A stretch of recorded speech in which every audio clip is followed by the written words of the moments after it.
അടുത്തത് നമ്മൾ പറയാൻ ലിറ്ററൽ എന്നുള്ള കോൺസെപ്റ്റ് പറയുന്നതിന് മുന്നേ ഡാറ്റ ടൈപ്പിനെ കുറിച്ച് സംസാരിച്ചേ പറ്റൂ. നമ്മൾ വാരിയബിളിനെ കുറിച്ച് പറഞ്ഞു അല്ലേ? വാരിയബിൾ ആണ് നമ്മുടെ പ്രോഗ്രാമിന്റെ എല്ലാം കേട്ടോ. ഹാർട്ട് ഓഫ് ദ പ്രോഗ്രാം എന്നൊക്കെ പറയുന്നത് വാരിയബിൾ ആണ്. നമുക്ക് അങ്ങനെ തമാശയിൽ പറയാം. അപ്പോൾ വാരിയബിൾ എന്നുള്ള കോൺസെപ്റ്റ് പറയുന്ന സമയത്ത് ഞാൻ പറഞ്ഞു അതിനൊരു പേരുണ്ടെന്ന്. ആ പേരുണ്ടാക്കുന്നത് ആരാണ്? ഐഡന്റിഫയർ ആണ്. ഇനി അതിലേക്ക് എന്തൊക്കെ വാല്യൂസ് വരുന്നത് പറയുന്നതാണ് ഡാറ്റ ടൈപ്പ്. പേര് തന്നെ നിങ്ങൾക്ക് മനസ്സിലാവും. ഡാറ്റ ടൈപ്പ് എന്ന് പറഞ്ഞാൽ ടൈപ്പ് ഓഫ് ഡാറ്റ. ഒരു വാരിയബിൾ ഹോൾഡ് ചെയ്യുന്ന ടൈപ്പ് ഓഫ് ഡാറ്റ നമുക്ക് വിളിക്കുന്ന പേരാണ് ഡാറ്റ ടൈപ്സ്. പൈത്തണിന്റെ ഏറ്റവും ഒരു എന്താ പറയുക അട്രാക്റ്റീവ് ഫീച്ചർ എന്ന് പറയുന്നത് അതിൻ്റെ ഡാറ്റ ടൈപ്പുകളാണ്. ബാക്കി ലാംഗ്വേജുകൾ പഠിക്കുന്ന സമയത്ത് ഇത് കുറച്ച് ഡിഫറെൻ്റ് ആയിട്ടാണ് പൈത്തൺ വർക്ക് ചെയ്യുന്നത് കേട്ടോ. അപ്പോൾ പൈത്തൺ ബാക്കി ലാംഗ്വേജസിന് വ്യത്യാസം വരുന്ന കുറച്ച് കാര്യങ്ങളിൽ ഒന്നാണ് അതിൻ്റെ ഡാറ്റ ടൈപ്സ് എന്ന് പറയുന്നത് കേട്ടോ. അപ്പോൾ അതിൽ ഫസ്റ്റ് വന്നത് ന്യൂമറിക് നമ്പേഴ്സ്. നമ്മളിപ്പോൾ മാക്സിമം യൂസ് ചെയ്യുന്നുണ്ടാവും ഇതൊക്കെ ആയിരിക്കും. നമുക്ക് നമ്പേഴ്സുകൾ സ്റ്റോർ ചെയ്യണമെന്നുണ്ടെങ്കിൽ അതിനെ നമ്മൾ ഗ്രൂപ്പ് ചെയ്ത് പ്രോഗ്രാമിൽ പറയുന്ന പേരാണ് ഇൻഡിജർ. അതിന് ഷോർട്ട് ഫോം ആയിട്ട് പറയാം INT ഇൻറ്റ് എന്നാണ് പറയുക. ഓക്കെ, ഇനി നമുക്ക് പോയിന്റ് വാല്യൂസ് യൂസ് ചെയ്യണം. കമാക്സിലൊക്കെ യൂസ് ചെയ്യുന്ന പോയിന്റ് വാല്യൂസ് നമുക്ക് യൂസ് ചെയ്യണം. ഒരു പെർസെൻറ്റേജ് കാൽക്കുലേഷൻ, ഒരു ആവറേജ് ഓഫ് എ നമ്പർ, ഇതൊക്കെ നമുക്ക് എപ്പോഴും പോയിന്റ് വാല്യൂസ് ആയിട്ടാണ് കിട്ടുക അല്ലെ? റേറ്റ് ഓഫ് ഇൻട്രസ്റ്റ്, ഇതൊക്കെ പോയിന്റ് വാല്യൂസ് ആണ്. അങ്ങനത്തെ കേസ് ഓഫ് വാല്യൂസ് സ്റ്റോർ ചെയ്യണം എന്നുണ്ടെങ്കിൽ നമ്മൾ ഫോളോ ചെയ്യേണ്ടത് ഫ്ലോട്ട് ആണ്, ഫ്ലോട്ടിംഗ് പോയിന്റ്. അതിന് ചെറുതാക്കി പറയാം ഫ്ലോട്ട് എന്നാണ്. മൂന്നാമത്തെ കേസ് എന്ന് പറയാൻ നമുക്കറിയാം നമ്മുടെ കമ്പ്യൂട്ടറിന് ആകെ അറിയുന്ന ഭാഷ എന്താണ്? 0യും 1ഉം മാത്രമാണ്. 0 എന്ന് പറഞ്ഞാൽ ഓഫ്, 1 എന്ന് പറഞ്ഞാൽ ഓൺ, അല്ലെങ്കിൽ 0 എന്ന് പറഞ്ഞാൽ ഫാൾസ്, 1 എന്ന് പറഞ്ഞാൽ ട്രൂ. ഈ കോൺസെപ്റ്റ് ഇത് സപ്പോർട്ട് ചെയ്യുന്ന ഒരു ഡാറ്റ ടൈപ്പാണ് ബൂളിയൻ. ഓക്കെ, അതിനെ റെപ്രസെന്റ് ചെയ്യുന്നത് ക്യാപിറ്റൽ T വെച്ചിട്ടുള്ള ട്രൂവും ക്യാപിറ്റൽ F വെച്ചിട്ടുള്ള ഫോൾസും ആണ്. ഇനി നമുക്ക് കുറച്ച് കോംപ്ലക്സ് ആയിട്ടുള്ള, അതായത് ഒരു റിയൽ ഇമാജിനറി പാർട്ട്, റൂട്ട്സിന്റെ കേസിലൊക്കെ വരുന്ന സമയത്ത് നമ്മളങ്ങനെ ഇമാജിനറി റൂട്ട്, റിയൽ റൂട്ട് എന്നൊക്കെ പറയില്ലേ, ആ കോൺസെപ്റ്റ് സപ്പോർട്ട് ചെയ്യാൻ വേണ്ടിയിട്ട് പൈത്തൺ ഓൾറെഡി ഒരു ഡാറ്റ ടൈപ്പ് കൊടുത്തിട്ടുണ്ട്. അതിന്റെ പേര് കോംപ്ലക്സ് ആണ്. നമ്മൾ അധികം അങ്ങനെ യൂസ് ചെയ്യൊന്നുമില്ല. നിങ്ങൾ അറിയേണ്ട ന്യൂമറിക് ഡാറ്റ ടൈപ്പിൽ ഏറ്റവും ആവശ്യമുള്ള കാര്യങ്ങൾ ഇൻഡിജർ, ഫ്ലോട്ട്, ബൂളിയൻ ആണ്. ഓക്കെ, അടുത്തത് NONE ഉണ്ട്. നൺ. പേര് തന്നെ നിങ്ങൾക്ക് അറിയാൻ പറ്റും. നമുക്ക് ഒന്നുമില്ല, നമ്മുടെ കയ്യിൽ ഒന്നുമില്ല, അല്ലെങ്കിൽ നമുക്കൊന്നും സേവ് ചെയ്യാനില്ല, കൊടുക്കാനില്ല എന്ന് കാണിക്കാൻ വേണ്ടി, ഒരു വാല്യൂ ഇല്ല എന്ന് കാണിക്കാൻ വേണ്ടി യൂസ് ചെയ്യാണ് NONE എന്ന് പറയുന്നത്.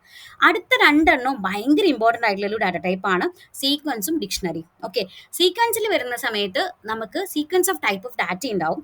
ആ ഡാറ്റയുടെ പ്രത്യേകത എന്താ വെച്ചാൽ അതിൽ കൊടുക്കുമ്പോൾ നമ്മൾ സ്ക്വയർ ബ്രാക്കറ്റ്സ് യൂസ് ചെയ്യണമെങ്കിൽ അത് ലിസ്റ്റാണ്. ലിസ്റ്റിൻ്റെ പ്രത്യേകത എന്താ അറിയോ? ലിസ്റ്റ് ഭയങ്കര ഫ്ലെക്സിബിൾ ആണ്. അതായത് ലിസ്റ്റാണ് ഈ പൈത്തൻ്റെ ഒരുപാട് കാര്യങ്ങൾ ഈസി ആക്കി കൊടുക്കുന്നത് കേട്ടോ. അപ്പോൾ ലിസ്റ്റ് എങ്ങനെയാ വെച്ചാൽ നമ്മൾ വാല്യൂസിനെ കൂട്ടി എഴുതും. എന്നിട്ട് നമുക്ക് അതിൽ എന്തെങ്കിലും ചേഞ്ച് ചെയ്യണമെങ്കിൽ ഒരു മടി ഇല്ലാണ്ട് അത് ചേഞ്ച് ആവും. അതാണ് ലിസ്റ്റിന്റെ ഏറ്റവും വലിയ പ്രത്യേകത. ഇറ്റ്സ് മ്യൂട്ടബിൾ പറഞ്ഞാൽ ചേഞ്ച് ചെയ്യാൻ പറ്റും. ഓക്കെ, ടപ്പിൾ എന്ന് പറയുമ്പോൾ എങ്ങനെയാ വെച്ചാൽ വാല്യൂസ് ഇങ്ങനെ നമുക്ക് എഴുതാൻ പറ്റും. പക്ഷെ പ്രശ്നം എന്താ വെച്ചാൽ ടപ്പിളിൽ നമുക്ക് വാല്യൂ ചേഞ്ച് ചെയ്യാൻ പറ്റില്ല. ഞാൻ ഫസ്റ്റ് ഒരു എന്താ കൊടുത്തേ അത് നമുക്ക് ലാസ്റ്റ് വരെ അതേപോലെ പോകും. അതാണ് ടപ്പിളിന്റെ പ്രശ്നം. Tuple is immutable. Okay, string എന്ന് പറഞ്ഞാൽ നിങ്ങൾക്ക് പേര് തന്നെ, ഇപ്പം നിങ്ങൾ ആ പേര് തന്നെ നിങ്ങൾക്ക് കേൾക്കാൻ പറ്റും. It's A sequence of characters ആണ്. ഒരുപാട് English words, English letters combine ചെയ്ത് എഴുതി കഴിഞ്ഞാൽ നമുക്കൊരു വേർഡ് ആവില്ലേ ഇംഗ്ലീഷിൽ, ആൽഫബറ്റിൽ അല്ലെങ്കിൽ ഇംഗ്ലീഷ് ലാംഗ്വേജിൽ? അതേ കോൺസെപ്റ്റ് തന്നെയാണ് സ്ട്രിങ്ങിൽ വരുന്നത് കേട്ടോ. അപ്പോൾ സീക്വൻസ് ഓഫ് ക്യാരക്ടേഴ്സ് കൂടിക്കഴിഞ്ഞാൽ നമുക്കൊരു വേർഡ് ആവുന്ന പോലെ ഇവിടെ സീക്വൻസ് ഓഫ് ക്യാരക്ടേഴ്സ് കൂടിക്കഴിഞ്ഞാൽ നമ്മളിവിടെ വിളിക്കുന്ന പേര് സ്ട്രിങ് എന്നാണ്. ഡബിൾ കോട്ട്സ് വെച്ചിട്ടോ സിംഗിൾ കോട്ട്സ് വെച്ചിട്ടോ റെപ്രസെന്റ് ചെയ്യാൻ പറ്റും. അടുത്ത ഡിക്ഷണറിയാണ്. ഡിക്ഷണറി കുറച്ച് ഹൈ വേർഷൻ ഒന്നും പറയില്ല, പക്ഷെ കുറച്ച് ഡിഫറെന്റ് ആണ്. അതിലെങ്ങനെയാ വെച്ചാൽ കേർലി ബ്രേസ് വെച്ചിട്ടാണ് റെപ്രസെന്റ് ചെയ്യുന്നത്. ഓരോ കീക്ക് ഒരു വാല്യൂ ഉണ്ടാവും. ഒരു കീ റെപ്രസെന്റ് ചെയ്യുന്നത് ഒരു വാല്യൂ വെച്ചിട്ടാണ്. ഇപ്പോൾ 1 അഭിനവ് എന്ന് പറയുന്ന പോലെ, അപ്പോൾ ഒന്നാമത്തെ റോൾ നമ്പർ അഭിനവിന്റെ ആണ് എന്ന് പറയുന്ന പോലെ ഓരോ പേരായിട്ടായിരിക്കും വാല്യൂസ് സ്റ്റോർ ആവുന്നത്. ഇത്രയും കാര്യങ്ങൾ ഡാറ്റ ടൈപ്പിനെ കുറിച്ച് അറിഞ്ഞിട്ടുണ്ടാവും. ഇനി നമ്മൾ സംസാരിക്കാൻ പോണത് ഒരു വാരിയബിളിൻ്റെ ഉള്ളിലേക്ക് ഞാനൊരു എന്താ പറയുക കോൺസ്റ്റന്റ് വാല്യൂ കൊടുക്കുകയാണ്. അതായത് ഓക്കെ, ഞാൻ ചെറിയൊരു എക്സാമ്പിൾ ഇതിൽ വെച്ചിട്ടുണ്ട്. ഓക്കെ, അത് പോണതിന് മുന്നേ ഡാറ്റ ടൈപ്പിൻ്റെ ഒരു എക്സാമ്പിൾ ഏജ് ഈക്വൽ 25 അതൊരു ഹോൾ നമ്പർ ആണ്. ഫ്ലോട്ടിംഗ് പോയിന്റ് എന്ന് പറയുന്ന സമയത്ത് ഇപ്പോൾ നമുക്കൊരു പ്രൈസ് പറയുന്നത് എപ്പോഴും നമ്മൾ ഫ്ലോട്ടിംഗ് വാല്യൂസിലായിരിക്കും. കോംപ്ലക്സ് നമ്പർ നിങ്ങൾക്ക് കാണുമ്പോൾ അറിയാം. 3 + 5j എന്ന് പറയുമ്പോൾ 3 എന്ന് പറയുന്നത് അതിൻ്റെ റിയൽ പാർട്ടും 5 എന്ന് പറഞ്ഞാൽ ഇമാജിനറി പാർട്ടുമാണ് കേട്ടോ. ബൂളിയൻ എന്ന് പറഞ്ഞാൽ ട്രൂ ഓ ഫാൾസ്. ട്രൂ എന്ന് പറഞ്ഞു കഴിഞ്ഞാൽ പോസിറ്റീവ് ആയിട്ടുള്ള കാര്യം, 0 എന്ന് പറഞ്ഞാൽ ഫാൾസ് ആണ്. സ്ട്രിങ്ങിൻ്റെ എക്സാമ്പിൾ ഞാൻ കൊടുത്തിട്ടുണ്ട്. എൻ്റെ പേരിനെ കൊടുത്ത് ദിവ്യ എന്നുള്ളത്, അല്ലെങ്കിൽ ഹായ് എന്ന് കൊടുക്കാം.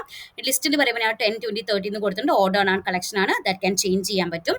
ടപ്പിൾ എന്ന് പറഞ്ഞാൽ ഓർഡർ ആണ്, കളക്ഷൻ ആണ്, പക്ഷേ ദേ കനോട്ട് ബി ചേഞ്ച്.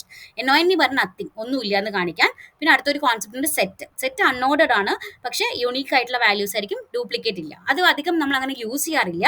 അതുകൊണ്ടാണ് മുകളിൽ നമ്മൾ റെപ്രസെന്റ് ചെയ്യാനത് അറിഞ്ഞു വെക്കുക, സെറ്റിനെ കുറിച്ച് അറിഞ്ഞു വെക്കുക കേട്ടോ. മാപ്പിംഗ് എന്ന് പറയുന്നത് ഞാൻ പറഞ്ഞു 1 കോളൻ ലിബിൻ എന്ന്, 2 കോളൻ നന്ദന എന്ന് നമുക്ക് കൊടുത്തിട്ടുണ്ട്. അപ്പോൾ അതിൽ ഓരോന്ന് റെപ്രസെന്റ് ചെയ്യുമെന്ന് കാണിക്കാൻ വേണ്ടിയിട്ടാണ് ഒരു കീ വാല്യൂ പെയേഴ്സ് ആയിട്ടാണ് മാപ്പിംഗ് വർക്ക് ചെയ്യുന്നത്. അതിൽ കീസ് മ്യൂട്ടബിൾ അല്ല, വാല്യൂസ് മ്യൂട്ടബിൾ ആണ്. ഓക്കെ. അപ്പോൾ ഡാറ്റ ടൈപ്സിനെ കുറിച്ച് മനസ്സിലായ ശേഷം നമ്മൾ ലിറ്ററൽസിനെ കുറിച്ച് പറയാണ്. ഒരു ഫിക്സഡ് വാല്യൂ ഒരു വാരിയബിളിലേക്ക് അസൈൻ ചെയ്യുകയാണെന്നുണ്ടെങ്കിൽ ഡയറക്ട്ലി ത്രൂ എക്സ്പ്രഷൻ നമ്മൾ അതിനെ ലിറ്ററൽ എന്ന് വിളിക്കും. മെയിൻലി ലിറ്ററൽസ് യൂസ് ചെയ്യുന്നത് എങ്ങനെയാണെന്ന് വെച്ചാൽ ഒരു വാല്യൂ വാരിയബിളിലേക്ക് അസൈൻ ചെയ്യാൻ വേണ്ടിയിട്ടാണ് നമ്മൾ യൂസ് ചെയ്യുക. ഇപ്പോൾ ഏജ് ഈക്വൽ 25 എന്ന് പറഞ്ഞാൽ ഒരു ഇൻഡിജർ ലിറ്ററിലാവും. നെയിം ഈക്വൽ ടു ആലിസ് എന്ന് പറഞ്ഞ ഒരു സ്ട്രിംഗ് ലിറ്ററിലാവും. ഇപ്പോൾ പെർസെൻറ്റേജ് ഈക്വൽ ടു 99 എന്ന് പറഞ്ഞാൽ അതൊരു ഫ്ലോട്ടിംഗ് ലിറ്ററിലാവും. ഈസ് ട്രൂ എന്ന് പറഞ്ഞ ഒരു ബൂളിയൻ ലിറ്ററിലാവും. അങ്ങനെ ഓരോന്ന് റെപ്രസെന്റ് ചെയ്യാൻ വേണ്ടിയിട്ടാണ് നമ്മൾ ലിറ്ററൽസ് യൂസ് ചെയ്യുന്നത്. അതേപോലെ പൈ ഈക്വൽ ടു 3.14 എന്ന് പറഞ്ഞാൽ അതൊരു കോൺസ്റ്റന്റ് ആയിട്ടുള്ള വാല്യൂ ആണ്, അല്ലെ? കോൺസ്റ്റന്റ് ആണ്, അതൊരിക്കലും ചേഞ്ച് ചെയ്യില്ല. പൈൻ്റെ വാല്യൂ എവിടെയെങ്കിലും ചേഞ്ച് ചെയ്യുന്നത് കണ്ടിട്ടുണ്ടാവും? ഇല്ല, കണ്ടിട്ടില്ല.